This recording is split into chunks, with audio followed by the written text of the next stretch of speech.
So hello and welcome everyone to MJH Live, the online public program series of New York's Museum of Jewish Heritage, a living memorial to the Holocaust. I'm Samantha Shokin, Manager of Public Programs, and today we are joined by Talia Lavin and Tarso Luís Ramos for a discussion of Talia's new book, Culture Warlords, My Journey into the Dark Web of White Supremacy. Talia Lavin is a freelance writer who has had bylines in The New Yorker, The New Republic, The New York Times Review of Books, The Washington Post, and more. In Culture Warlords, Talia reveals the extremists hiding in plain sight online. By combining compelling stories with her own in-depth, gut-wrenching research, she also turns the lens of anti-Semitism, racism, and white power back on itself in an attempt to dismantle the online hate movement from within. So welcome, Talia. We're very honored to have you with us today. Hello. And interviewing Talia today is Tarso Luís Ramos, Executive Director at PRA, Political Research Associates. Tarso has been researching and challenging the US right wing for more than 25 years. At PRA, he has launched major initiatives on anti-Semitism, misogyny, authoritarianism, white nationalism, and other threats to democracy. Before joining PRA in 2006, he served as founding director of Western State Center's Racial Justice Program and exposed and challenged corporate anti-environmental campaigns as director of the Wise Use Public Exposure Project. Welcome, Tarso. Thank you. Before I turn it over to Tarso, I'd like to remind our viewers watching that today's program is being recorded and it will be uploaded to the museum's YouTube channel in the coming days. We will have time for Q&A at the conclusion of the program. To participate, please submit your comments and questions into the chat. Finally, I'm happy to announce that today's program is being live captioned. I will also provide instructions in the chat on how to access those captions. And thank you to Brandy for providing communication access on behalf of Typewell. Thank you again. And now please welcome Talia Lavin and Tarso Luís Ramos. Good afternoon. Hello. Hello to all 108 of you. That's awesome turnout for 2 p.m. on well, 2 p.m. Eastern time anyway, on a weekday. So hello, and it means a lot to have all of you here.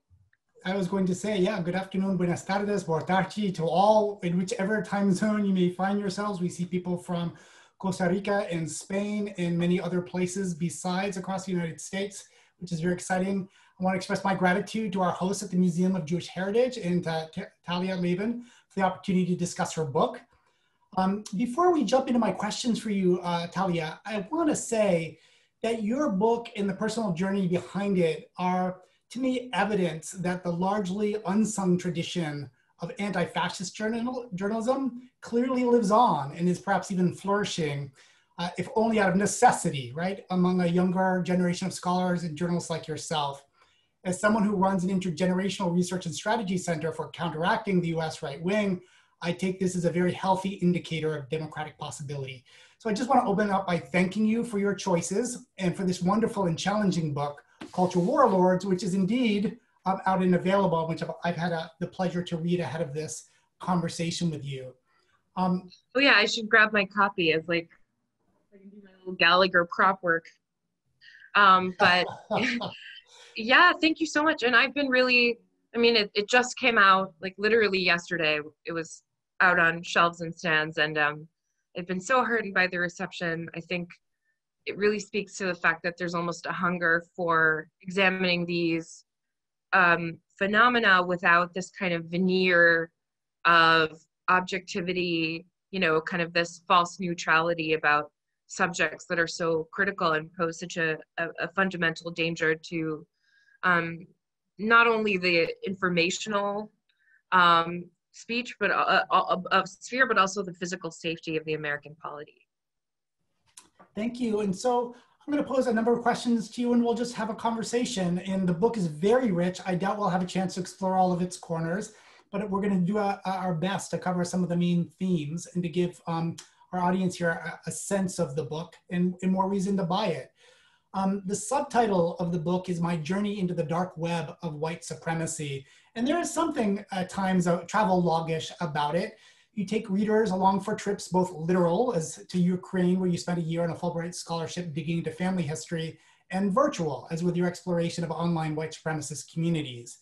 As you encounter ecosystems of online anti-Semites, hardcore misogynists, and others, time and again, your response was to create secret online identities for yourself and then to infiltrate these groups. Travels with Rick Steves, it's not. Yeah, I could imagine my mother, now in her 80s and a fan of that travel show, going along with you for this journey because you cover a lot of very difficult terrain in a very accessible and often even intimate way. Could you tell us why you chose to write a book on the modern white supremacist movement and why in this particular sort of gonzo journalism style?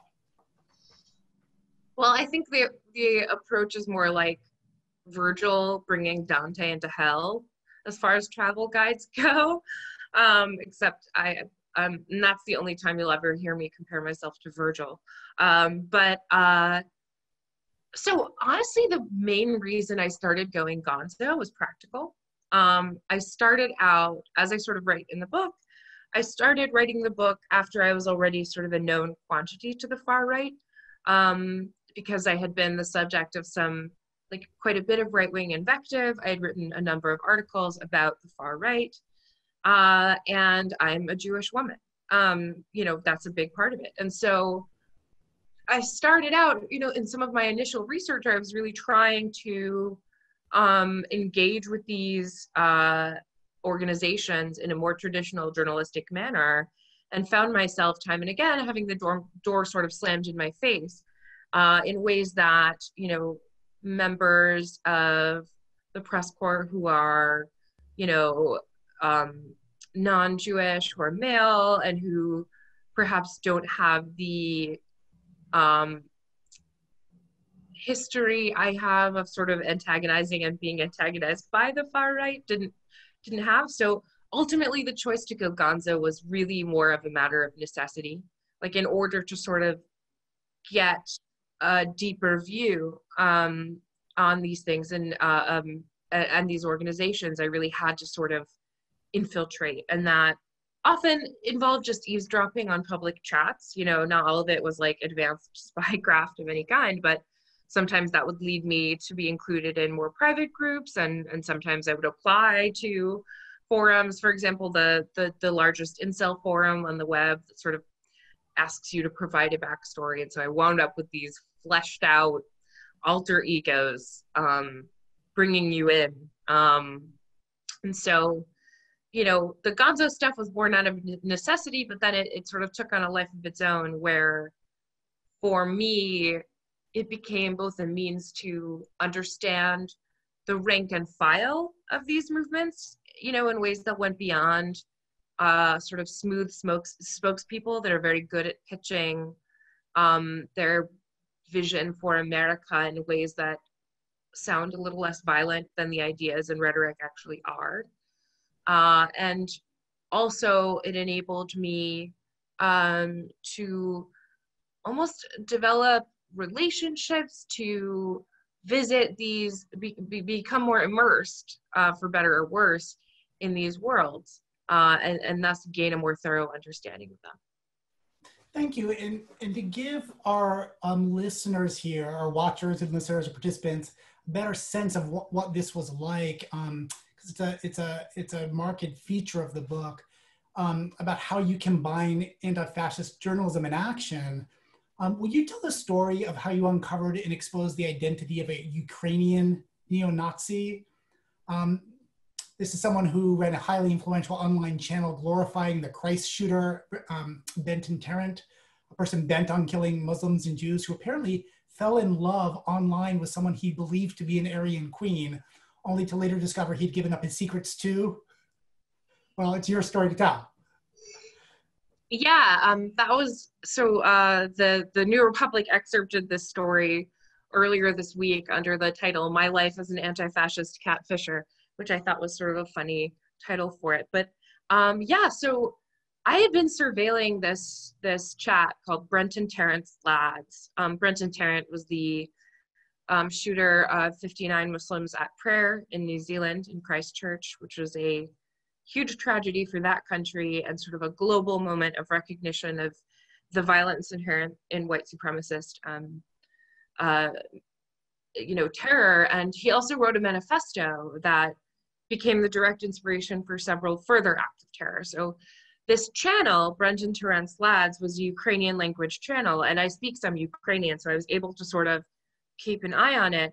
And one of the things I'd noticed that they did that seemed especially pernicious to me was they were distributing translations of the manifesto in Russian and Ukrainian.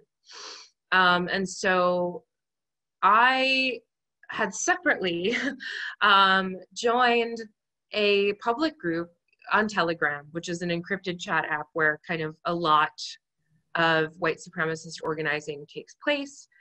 It was called the Warlords division, the Supremacy division.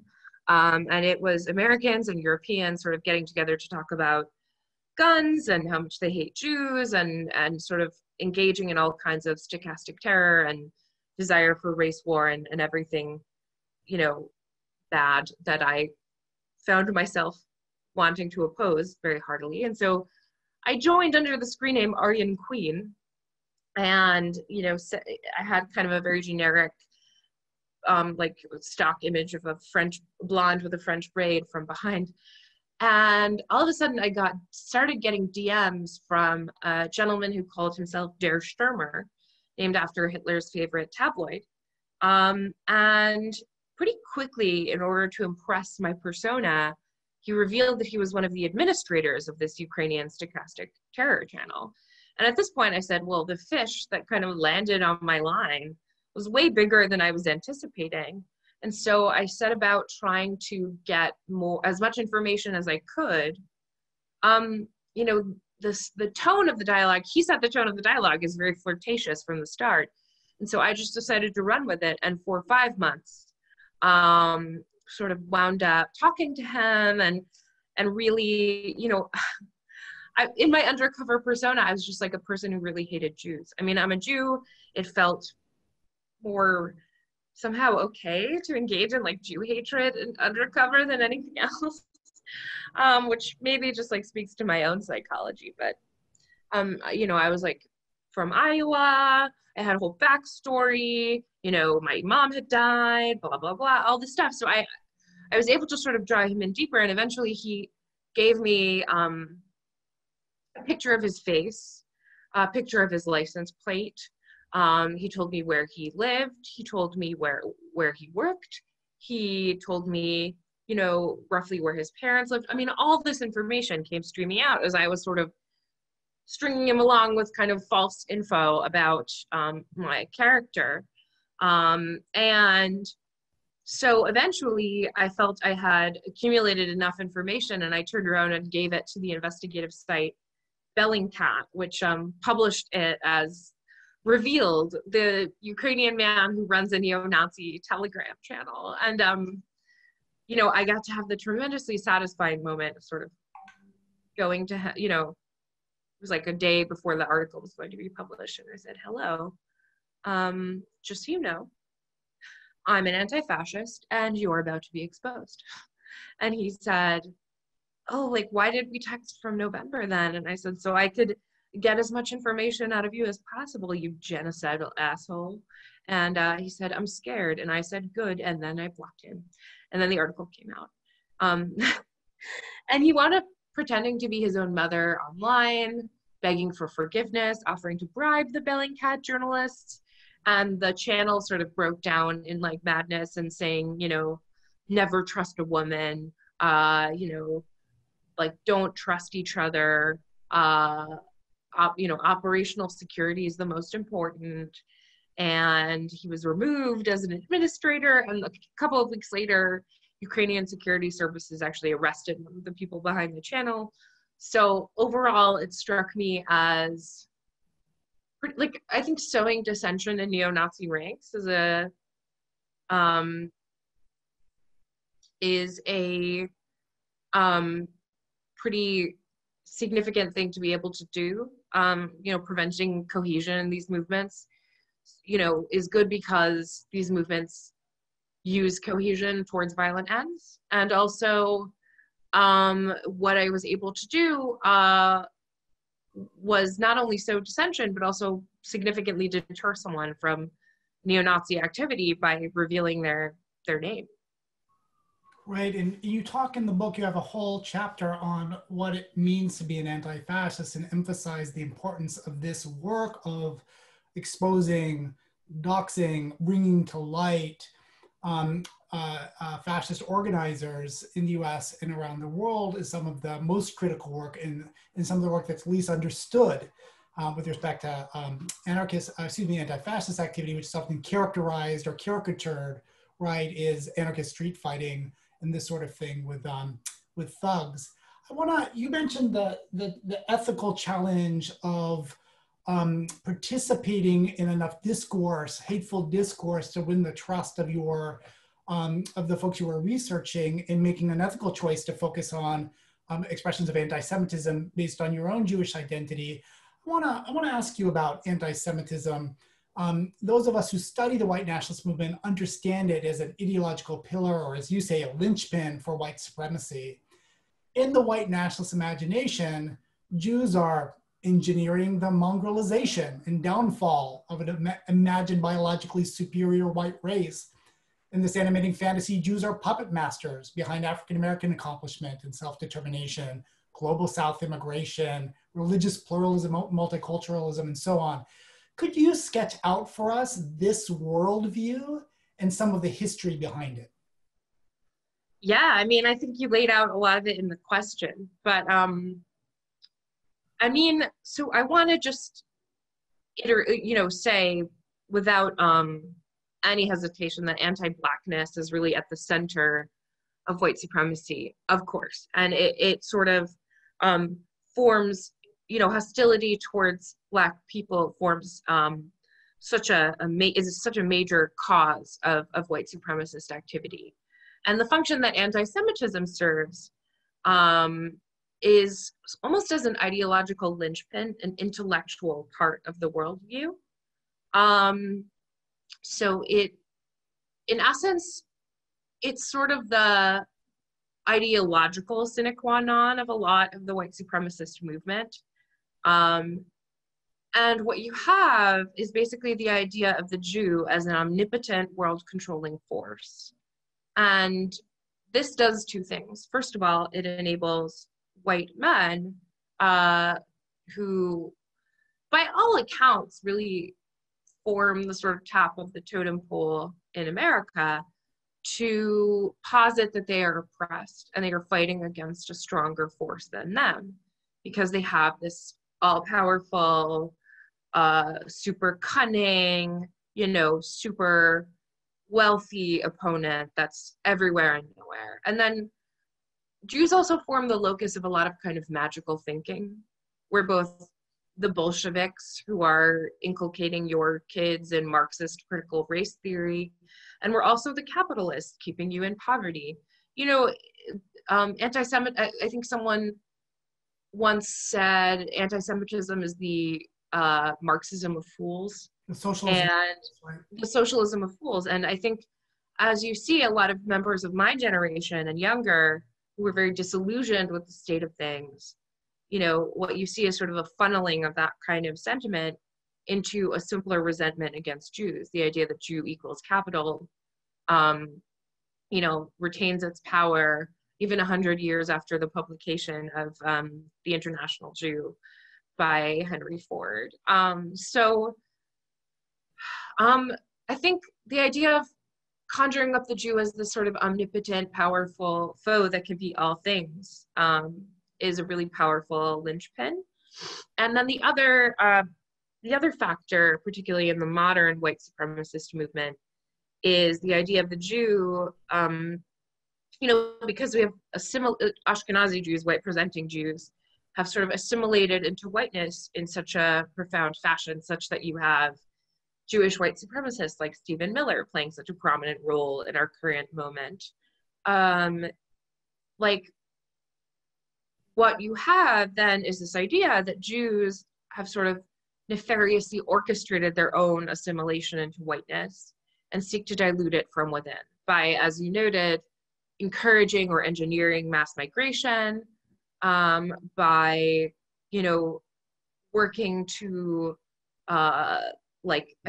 really, it's hard to overstate the degree to which, like, the impressive array of things blamed on Jews, but like gay people are a Jewish plot, transness is a Jewish plot, you know, Hollywood diminishing masculinity is a Jewish plot. I mean, like, the Jews are doing all these things in order to dilute the numbers and power of the white race, with the ultimate goal of sort of, because these are deeply racist people as well as deeply anti-Semitic people, creating a mongrelized, mixed race standard citizen that we are able to control more easily due to our, you know, innate cunning.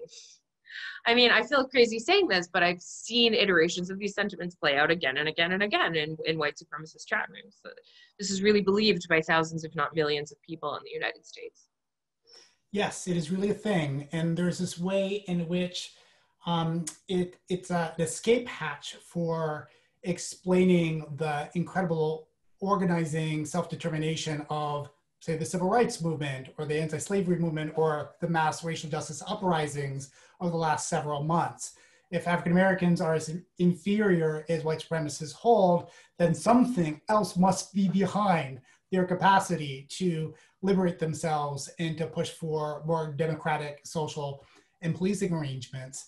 You mentioned Henry Ford in your commentary, and I want to invite you to comment on this sort of legacy in the United States. You know, any number of historians and analysts, of course, have drawn comparisons between our time and the rise of fascism in the first half of the 20th century, where key figures in the United States included folks like Henry Ford and William Dudley Pelley's Silver Shirt Legion and Father Coughlin and others.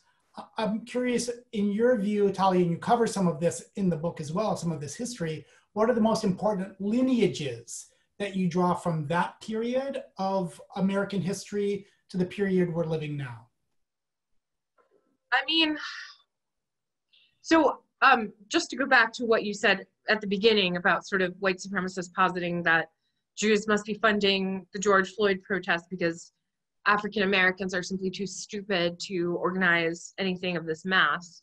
You definitely saw echoes of that in the civil rights era, where you had, you know, a consequent, you know, an analogous rise in anti-Semitism in the period and fire bombings of synagogues because folks like the KKK, you know, believed that Jews were behind the civil rights movement, which is, needless to say, not only anti-Semitic, but also an expression of deeply racist beliefs. So these are ways in which anti-Semitism and racism work in tandem. And you see that now with kind of the accusations that George Soros is paying Black Lives Matter protesters and anti-fascists. So of course, we're in this era of rising fascism, and you want to be able to draw historical parallels. I think a big historical parallel is sort of the, you know, if you look at the International Jew, you know, that was Henry Ford. It was, you know, literally distributed at Ford dealerships. If you look at the Protocols of the Elders of Zion, I mean, you can look at that. That was published in 1903. It was a forgery by Russian security services under the Tsar. And yet it still lives on today. It's sort of a proto-meme, a proto, you know, disinformation campaign. I think it's a really good example of the ways in which pernicious myths have an attraction that far outstrips reality. I mean, the protocols were debunked in their own time. They were debunked every decade subsequently. They were debunked by a congressional committee, and yet they retain this attraction because of the simplicity of the worldview that they offer. You know, the idea of sort of an enemy that you can pin all your troubles on remains an attractive prospect for a lot of people. And so that's why the protocols continue to have appeal online, and also why analogous theories like QAnon, analogous theories like, you know, the sort of ideological underpinnings of the white power movement have so much potency still. They speak to a broad human tendency to want to absolve ourselves of our own troubles by finding a scapegoat. Right. I want to ask you, Talia, about what you've learned about who it is that makes up the white supremacist movement. In a section in your book on white supremacist online dating, you describe the geographical and occupational diversity of your erstwhile suitors on whitedate.net. I don't advise that our audience checks it out, but that's up to you. Noting that there were large numbers of software engineers, these were people with jobs who are nonetheless drawn and animated by white supremacy. I'm wondering if you could comment on what some of the myths and realities are about the people who make up the white supremacist and white nationalist movement, and why some of the myths are so persistent. Is it possible that some of us find comfort in the myths about who makes up the movement? Yeah, I mean, whitedate.net, by the way, was a white supremacist dating site that I infiltrated. And as soon as the book came out, they got really pissed and suspended my fake profile, and kind of wrote on Twitter and on their Telegram that an anti-white Jewish woman had received hundreds of messages from men just looking for a perfect trad wife. So I was like, could there be a better ad for my book than like members of an explicitly racist dating site getting very angry about it. But yeah, no, I mean, I think there's this persistent myth that the average member of the white power movement, or the only people who are parts of the white power movement, are sort of toothless, cletus, someone from the South, someone uniquely ignorant, uniquely poor, uniquely disenfranchised, are the only people who would be attracted to these movements and these ideologies. And what I found from my research, and also just like from reading other people's work, and just from being immersed in these worlds as well, is that that's just patently not the case. I mean, you have people, as I write, from all walks of life, there is no socioeconomic bracket, there is no level of educational attainment, and there is no geographical region that is absent these ideas in American society. And there are even people of color who are members of white supremacist groups. I mean, and certainly members of the Proud Boys are people of color, and they've used this to sort of absolve themselves from accusations of white supremacy. But if you look at the tenets of the organization and what they do, I mean, it's just very clearly a white supremacist organization. So, as to why people cling so tightly to the myth of toothless cletus, as I call it, I think there are two elements here. So one is the idea that, the only reason people would turn to these ideas is trauma, is deep trauma, deep disaffection, deep sort of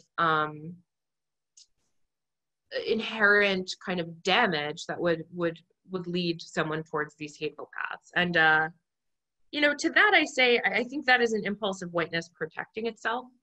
It's sort of an impulse that's almost disingenuous in the sense that it iterates that there's anything to justify this sort of behavior, and I really disagree. I mean, I carry my own trauma through the world, and I don't use it to call anyone racial slurs on a daily basis. I don't think there's any excuse for it. No matter how broken someone is, you choose your form of brokenness in this world. And to choose to inculcate hate in yourself and in the world is a human choice that you're making. And one that I don't find that the humanity of the people I engaged with absolved them. On the contrary, I found that the human choices they were making condemned them further, on the scale of human morality. But the second reason I think people are so attached to this myth, and why you've seen such horrendous journalism, I'm talking about the sort of dapper Nazi stories about Richard Spencer, about that atrocious Nazi next door, profile in the New York Times. I think what you're seeing there is, again, this desire to say, like, it's the poor and ignorant, to really push off this problem onto, the poor and ignorant in order to stigmatize the problem. And and otherize the problem, to say that no one I know, no one in my nice neighborhood, no one in, you know, my zip code, or no one I admire, or no one in my workplace could be part of these movements. And I think that is, again, self-absolution. That's, again, whiteness defending itself. And it really impacts, I think, our ability to fight these movements wherever they crop up, and that could include your neighborhood. You know, Gavin McInnes, the founder of the Proud Boys, lives in Larchmont, New York, one of the nicest suburbs I've ever seen. There are software developers, plenty on whitegate.net, members of the military, members of, you know, law enforcement. I mean, if you just take a stroll, which, again, not necessarily advised, but if you take a stroll through that site, you see people from really all walks of life. And so I think we have to rid ourselves of this screen over our eyes that only people who are uniquely broken or uniquely disenfranchised can be drawn towards ideas that have the timeless appeal of absolving you of your own problems and leading you to blame and harm, and exorcise your worst impulses through harming others. Thank you. Entirely consistent with Pierre's experience of doing 4 decades of research on the right wing. We frequently encounter people with elite university educations, for instance, in leadership roles of these groups. But I want to pivot here and say one of the things that I most appreciated about your book, Talia, is its focus on misogyny, which in my experience is perilously underappreciated in scholarship and activism on white supremacy. You write it in one passage that the sole role for women within the romantic ideology of white supremacy is to be chaste, except when serving as a vessel for white reproduction. And this is just one of many passages where we explore the various expressions of misogyny. And certainly for anti-racist women journalists, such as yourself, the inherent misogyny of white nationalism is inescapable. And you write a lot about that in the book. Yet, and despite foundational scholarship on fascism and authoritarianism that clearly links misogyny and gender traditionalism directly to authoritarian personality, there's nonetheless a tendency within much journalism and scholarship to treat misogyny as an ugly but somehow tangential characteristic rather than a core element and building block of supremacy. And so I want to encourage you to share what you will about your own research on the relationship between misogyny and white supremacy and your experience with both. Yeah, I mean, they're really intertwined. And I think, you know, so much of the press corps that covers white supremacy is male. And I think that narrows the perspective they have on this, or their sort of ability to treat it as the fundamental building block of the ideology that it is. And certainly my experience of sort of being a target, both sort of the subject and object, right? But being the object of white supremacist attacks was that it was always deeply sexualized, it was always deeply misogynistic. And, you know, I had a friend who engages in anti-fascist activism say that he felt, you know, they were, that white supremacists treated him with sort of a Batman versus the Joker kind of attitude. And for me, I don't even get to be poison ivy. I'm just like literally the plant poison ivy, a rash that they want to eliminate. There's no sense of being a worthy opponent. There's just someone to destroy. I think when it comes to talking about the role of misogyny in white supremacist ideology, there's a lot of sort of myth-making that goes into white supremacy. There's always, as in every fascist ideology and every form of nationalism, there's the idea of an idealized past that they want to return to. And that really forms a lot of the ideological heft and the motivation of a lot of this stuff. And so when it comes to the idea of initiating, you know, archaic gender roles, that's really sort of a major characteristic of a lot of these groups, including the Proud Boys, but including, you know, all sorts of white nationalist groups that I examined as well. So on the one hand, you have the ferocious and unsparing attack on anyone who identifies as a feminist, particularly Jewish women and women of color, who often form like the most frequent and most vicious targets. And I've counseled way more women than I would have liked through the process of being attacked by the right wing for relatively innocuous statements. And on the other hand, so it forms sort of a major linchpin of the white supremacist ideology in the sense that it is part of the glorious past, you know, anachronistically displayed that they wish to restore. The other piece of it is that it does form a point of entry for a lot of people. So, you know, misogyny can be a deadly hate in its own right. And I spend a lot of time in the book exploring the incel movement, which has given rise to fatal terrorism on numerous occasions in its own right. Incels are involuntarily celibate. Yeah, sorry, the sort of radicalized misogynist community of involuntarily celibate men.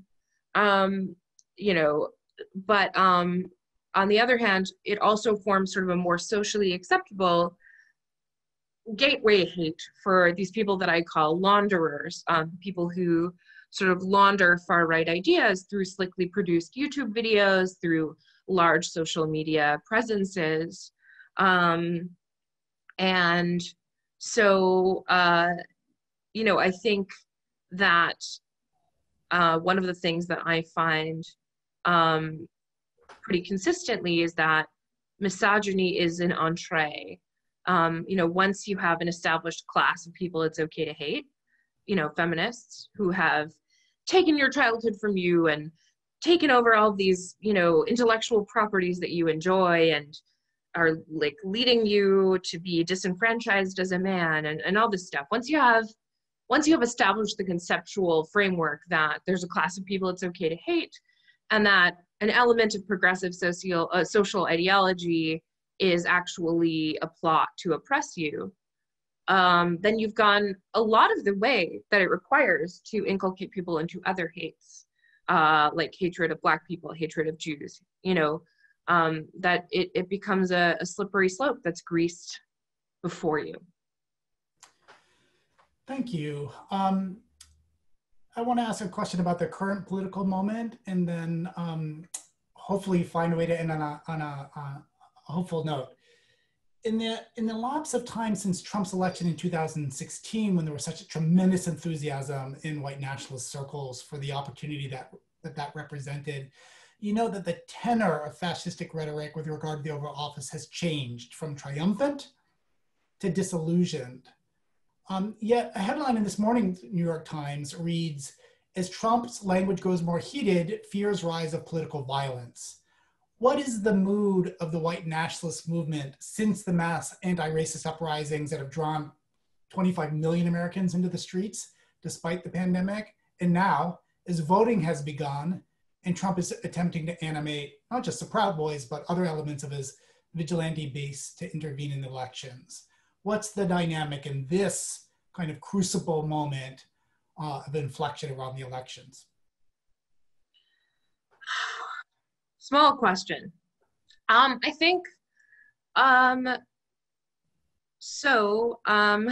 initial thoughts. Yeah, I mean, I think we are potentially looking at a very bloody election season. And that's something that I'm really worried about. There's certainly been a distancing from Trump since the triumphant days of 2016. There was a sense, you know, it was a huge shot in the arm for these groups that to have Trump openly campaigning on white nationalism and his victory, particularly, you know, you have those iconic images of Richard Spencer saying "Heil the victory." And it was a huge recruiting point for white nationalist groups in 2016, and many new ones formed. With that being said, you know, it's very hard to satisfy extremists. And Trump, as much as he has co-opted the Republican Party, has also in some ways enacted a sort of traditional conservative Republican wish list, from tax cuts to pandering to the evangelical Christian right, through, his embrace of Israel and Jerusalem. He also has Jews in his cabinet, and that's been a real, and gave away his pure white daughter to a Jew. And so this has been a sticking point and a sort of means for white supremacists to distance themselves from Trump over the last few years.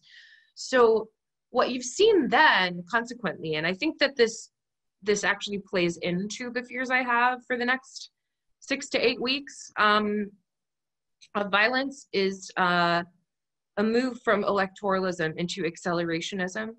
And accelerationism actually originated as a term on the left, but it has broader applications. It's essentially the idea that the worse things get, the easier it will be for us to implement our ideology. So on the far right, that means the more chaos there is, the closer we will be to be able to rise like a phoenix from the ruins, ethnically cleanse the country, and create a white ethno-state from, the horror that we inflict. And so when you have Trump out there encouraging vigilante violence, I think even without sort of slavish adoration of Trump in the part of the white power movement, they can respect and obey a call to create chaos in the accelerationist tradition. There are also elements within the sort of MAGA right who are militias, who are armed, who are authoritarians in their own right, and who are willing to wreak whatever havoc is necessary to keep Trump in power. So you have both parts of this, sort of the nominally anti-state white power movement and the sort of back the blue MAGA people. And the latter group has initiated an astonishing amount of violence against protesters over the past 3 months in ways that I think are consistently downplayed by the national media. You've had dozens of gun attacks, murders at protests, and you've seen particularly Kyle Rittenhouse, the young man who shot 2 protesters to death in Kenosha, Wisconsin, embraced fully by the MAGA right. Hundreds of dollars fundraised for him, hundreds of thousands of dollars fundraised for him, Tucker Carlson defending him on Fox, and, a full-throated MAGA embrace of vigilante violence is pretty concerning escalation. And you've also seen Trump himself fanning these flames with armyfortrump.com, encouraging people to intimidate people at the polls. And I think if you combine the sort of latent MAGA authoritarianism with the, a violent and well-armed tendency towards authoritarianism with the white power desire for accelerationism and civilizational collapse, I think you have a really volatile cocktail and something that really forms a locus of a lot of worry for me over the next few weeks. And I hope to be a Cassandra who is totally wrong. I hope to be, just totally wailing into the mist about and be proven horribly wrong by a peaceful transfer of power. I would be delighted to be wrong, but I am very concerned. I know many of us here share your concerns. And I wish there was more time to ask you about many other aspects of the book, but that just gives people more reason to pick up a copy or to take advantage of your local library and encourage them to buy multiple copies. So I want to open this up for others to ask questions. I'm just going to plant a seed for you, Talia, in case there's an opportunity before we end, to think about what it is that you do to sustain yourself and what keeps you going, what gives you hope. Because we all need that in this work. But I want to turn this back to Samantha. I think we're ready for questions, and there have been quite a number already in the chat. Yes, there are lots of questions coming in and limited time, so I'm going to take questions as they come. So this first question comes from a viewer who would like to know, Talia, if during your journey you were able to pass on any relevant data to the FBI or CIA. So I'm an anti-fascist, and I'm not huge about working with law enforcement.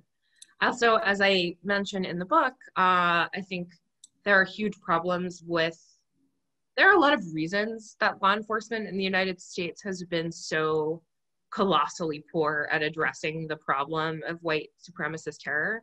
A lot of it is because there's a lot of sympathy between these groups, and we've seen that over the past 3 months as local law enforcement have essentially deputized far-right militias and have condoned their activities. So in some ways, it's like fighting oil with oil. I mean, you have the security state primed so fully against Muslims that they completely miss the white supremacist terror threat in their midst. And we've seen American communities have borne the brunt of this blindness. And so I'm not cooperating with the FBI. You know, if there are credible threats on my life, will I pass them on to any, you know, law enforcement? Perhaps. I haven't reached that point yet. And, you know, I tend to stand by the anti-fascist credo that we keep us safe, that the safest way to keep each other safe is through solidarity and through community. Thank you. And this next question actually dovetails a little bit with that. This viewer asks, these people and groups that you have been observing and engaging with, are you ever scared that any of them could be dangerous or make it their mission to come and confront you? Sure. I mean, I take some steps to keep my address offline. I take some steps to conceal where I am living precisely. Nothing is perfect. I've been doxxed before. Members of my family have been doxxed. My parents have gotten hate mail from a hate group. It's always a concern. To me, it is worth it. You know, if I'm murdered because I stood up against Nazis in the US in 2020, then there are worse reasons and worse ways to go. Very strong statement. Can you tell us, what are your thoughts on how, I guess you've touched on this already, but please expand on how, despite all the evidence that negates arguments about racial superiority, white supremacists are able to stand in their beliefs to the contrary? Why are these falsities taken as truth despite the proof against it? Well, there are any number of movements that embrace falsehood as truth. I mean, you still have millions of people in the US believing that vaccines cause autism, despite that being discredited so many times. I mean, I think so much of what I learned is the power of a seductive myth so outstrips the truth. And actually, one of the things that I talk about in the book, and that you know, is another argument against the toothless Cletus argument, is that one of the things that white supremacists do is trade proof texts from the past. I mean, they are reading phrenologists, they're reading race scientists, they're reading eugenics, with the idea that this props up their beliefs. They utilize a pretty strong edifice of white supremacist writing from mainstream sources in Western history as their own historical proof text and an alternative history curriculum and science curriculum. So they do have a legion of proof texts at their beck and call that they do exchange. I mean, one of the things that was fascinating to me was watching them produce audiobooks for one another and post them, including of eugenics and phrenology. Thank you. This next question, if you can possibly touch on the insanity known as QAnon. So I actually wrote an article last week from for the New Republic on QAnon, which I would encourage you to check out. I can post a link to it in the chat. Please do. So one of the, I mean, it's a broad topic, but the basic thesis of my article, and something that I was able to research quite a bit, is the idea, posted that just to Sam, sorry. Is the idea that it's an iteration, it's a reiteration of a very old trope, the idea that your enemies or any social outgroup that you wish to demonize is engaging in ritualized abuse of children. And that's an idea that goes back to the Romans, literally the ancient Romans, who used it against Christians. Christians used it against witches. It showed up in the blood libel against the Jews. And we saw it in the satanic panic in the 1980s, that this idea that daycare providers were engaged in ritualistic satanic abuse against children. And we're seeing it now coming back in QAnon. It is like a very old idea in Western civilization. And so It has returned, and this time it's Democrats who are the ones drinking the blood of children. You know, and it's remarkable to me that it returned in this fashion, but moral panics are cyclical, and an environment that's divided is certainly ripe for the demonization that a moral panic affords. I also think that you know, I worry about QAnon as a locus for violence because once you have already convinced yourself that your political opponents literally drink the blood of children for their own enjoyment and profit, and even like to get high off of it, it's much easier to justify violence against them. So you see over and over, like, Democrats are pedophiles, not even just the leaders, but like rank and file Biden voters are somehow all, you know, part of a pedophilic cabal. And that's, yeah, I would say that's pretty concerning, and I'm not a fan. Thank you. And we have time for just one question. I'll bundle together a couple questions that are related. So people would like to hear some stats or numbers in terms of white supremacists, and also maybe if you know anything about the number of Jewish men and women that are members of these white supremacist groups, anything that you can to speak to that. Yeah, so stats are hard to come by. A lot of these groups are covert and anonymous. I can tell you that I joined probably between 90 and 100 Telegram chats that were all far right in nature, and collectively there were tens of thousands of members. There was some overlap. That's not a scientific measurement, but you know, it is not a numerically tiny movement. You know, I would say that there are, you know, tens to hundreds of thousands of people within the white power movement, hardcore, and there are hundreds of thousands to millions more who are sympathetic. I think if you also take the more militant edge of the MAGA movement and the MAGA right, you know, you're looking at potentially 1 million and more Americans who are, you know, sympathetic to the goals of the white power movement and perhaps even ready to engage in violence on its behalf. And I would much prefer these numbers are smaller, and that the accusations that have been leveled against me that I'm writing a book about an overhyped tiny phenomenon are totally true. But unfortunately, I think the numbers are large enough to be quite concerning. And Tarso asked me what gives me hope and keeps me going. So I thought that might be a way to close things out. I think it's definitely been a difficult process, spending the better part of 2 years sort of immersed in really intense vitriol, sometimes vitriol directed against me personally, often vitriol, you know, directed at Jews and women.